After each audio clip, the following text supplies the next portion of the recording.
Allez, deuxième débat à présent, avec cette question, est-ce que le Premier ministre lâche trop de trucs de l'Est dans l'espoir de sauver, de faire voter un budget d'ici Noël? C'est vrai qu'entre le prix de l'électricité qui pourrait baisser pour les PME, c'est le souhait du gouvernement, le bonus auto qui est revu à la hausse pour les voitures électriques, la taxe foncière qui devait augmenter, qui finalement n'augmentera pas en 2026, pas mal de, certains diront des reculs, des concessions, une opération de déminage, on l'appelle comme on veut, cette semaine.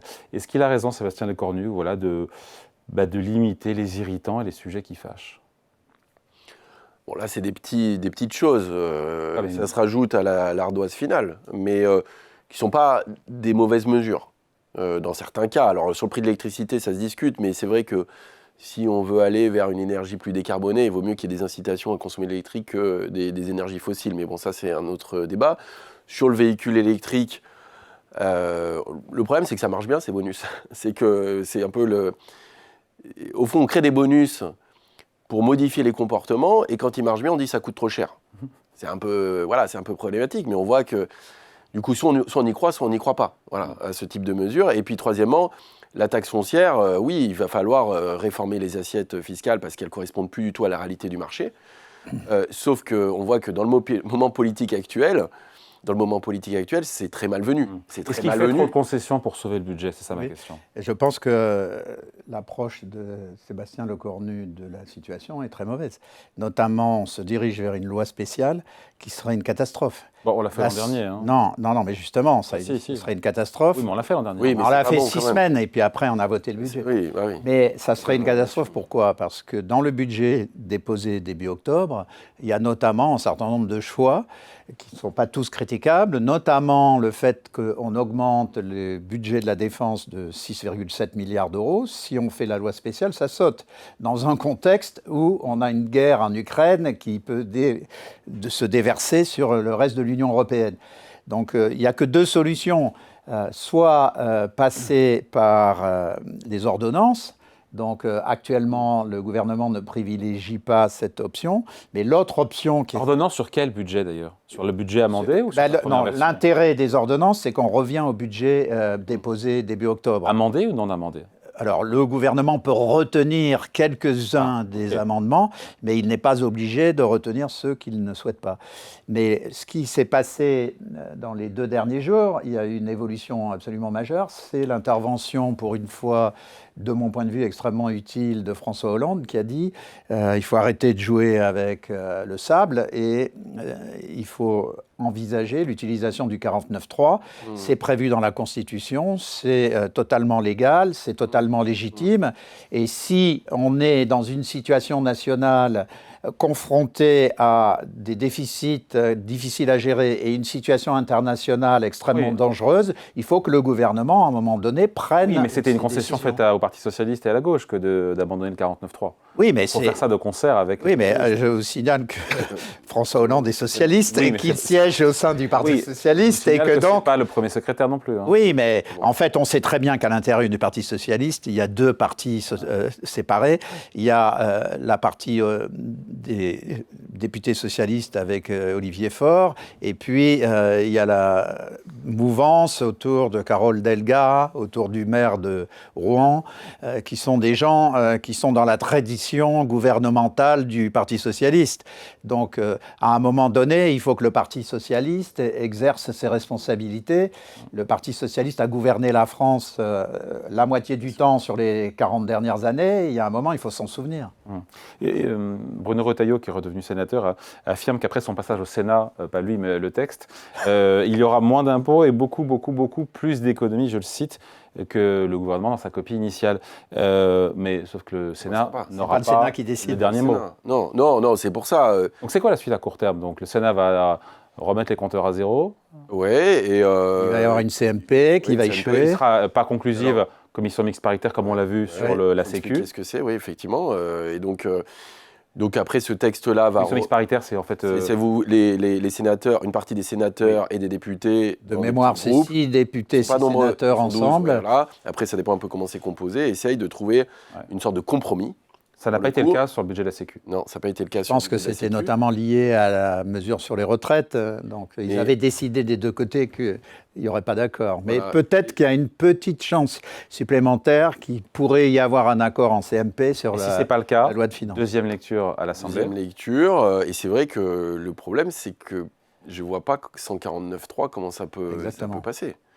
Et alors, il y a l'idée de dire, en fait, on pourrait remettre un 49.3 dit conclusif. C'est-à-dire que le Parti socialiste pourrait s'engager à ne pas censurer dans ce cas-là. Oui. Parce que, ils ne sont pas d'accord avec, mais ils acceptent de le faire passer, parce que sinon, il n'y a pas de majorité pour le voter. Ouais. Donc, on est quand même dans une situation qui est extrêmement délicate. La loi spéciale... On ne sait toujours pas ce qui va se passer. Certains commencent à dire que la loi spéciale, c'est une bonne chose, c'est une catastrophe. C'est une catastrophe, une loi spéciale. C'est-à-dire que si on n'est pas capable de se mettre d'accord sur un budget, c'est quand même une catastrophe pour un pays. Et la loi spéciale, elle est là juste pour constater qu'on n'est pas d'accord. On n'est pas d'accord. Et ça a marché l'année dernière, cette année, parce qu'on a réussi à faire en sorte que entre 2024 et 2025, les services publics continuent à tourner, vous continuez à prélever l'impôt, etc. Mais après, il faut adopter un budget. Il a été adopté le 14 février. Donc vous avez eu 1 mois et demi. Une loi spéciale, elle n'est pas faite pour durer sur l'année. Et elle vous empêche toute décision, y compris fiscale ou budgétaire. Donc, ce qui est... Au moins, ça fiche les dépenses. Non, mais non, c'est faux. Ça fige juste d'abord les dépenses de l'État, mais il y a certaines dépenses que vous ne figez pas. Par exemple, la charge d'intérêt, vous ne la figez pas. Comment vous faites pour atteindre les mécanismes d'indexation. Toutes les prestations sociales, pour le coup, tout le bloc social n'est pas figé. Justement, ça devient mécanique. Vous ne pouvez pas prendre de mesures pour réduire la dépense de santé ou de retraite. Les collectivités locales, c'est pareil, c'est pas du tout figé sur la dotation, etc. Vous avez la contribution à l'Union européenne qui n'est pas figée. Enfin bon, il y a plein de choses. Ça ne réduit pas le déficit. En plus, ça crée un certain nombre d'injustices dans les arbitrages budgétaires et ça vous empêche de faire des choix forts, qui est notamment l'engagement à augmenter le budget de la défense de près de 7 milliards. Donc, l'idée, c'est juste d'assurer une transition. Donc, si c'est pour gagner du temps, pour adopter un budget en février ou janvier-février, pourquoi pas, mais il ne faut pas penser que ça va nous permettre de passer l'année. Voilà. Or là, il y a une différence par rapport à l'année dernière, c'est qu'il y a des élections municipales au mois de mars. Oui. Si on n'est pas capable de se mettre d'accord en décembre, il n'y aura pas d'accord en janvier non plus, puisqu'on sera encore plus proche des élections. Donc c'est vraiment le dernier carat. Il se passe quoi s'il y a loi spéciale et qu'on n'arrive pas en février à se mettre d'accord? Non, mais enfin, à un moment donné, de gouverner, ça veut dire gouverner. Si le cornu n'est pas capable de prendre les décisions, il part, c'est tout. Il faut, à un moment donné, faire passer l'intérêt du pays avant son intérêt propre. Mais s'il s'en va, il se passe quoi? S'il se passe, à la limite, on peut parfaitement imaginer qu'il y ait une dissolution en janvier, des élections en février. Non, mais vous appelez de vos voeux? Je pense qu'actuellement, c'est le seul véritable levier de Le Cornu, c'est que ni les députés socialistes, ni les députés de LR ne souhaitent retourner devant le peuple, parce qu'il y a des simulations qui montrent que si on retournait devant le peuple, les députés LR tomberaient à 6 ou 8, et les députés du PS tomberaient à 15 ou 20, ils seraient les deux côtés... le RN qui est...